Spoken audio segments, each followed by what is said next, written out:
Marnie Slot, in my opinion, should have dropped him earlier. I think Marnie Slot kept on picking him, him. Yeah. He was not thrown under the bus. No, there was no way he was thrown under the bus, and I think he was so unfair to come out and put more pressure on Arnie Slot. I think it was absolutely bang out of order. But now this needs to be resolved. This needs to be sorted. Can I throw you a suggestion here? Because I've said this suggestion to a few people to say, "Oh, this is way too sensible for this to actually happen." Richie Hughes or Michael Edwards.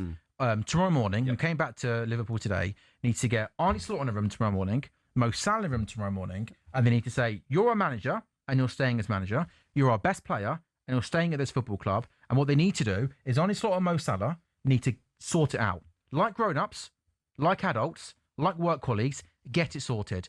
And then we can move on. What cannot happen is this cannot go on and on. Because if, Marcus, there's a possibility that Saudi Arabia come in for a bid in January and Liverpool and all parties want to accept it, and it would be a real shame if this ended like this. And I, as a Liverpool fan, love Mo Salah too much for this this amazing Liverpool legendary career to finish like this. I can't let it happen. It needs to be sorted. The emotions you're speaking with, I'm afraid I'm going to crush them now, because to me, it's very, very, very difficult, possibly impossible. Yeah. Why is it impossible? Because it's for anybody to row back on this, Mo Salah, the heat that he's taken from that 7.5 minute rant that he gave outside Ellen Road, was it?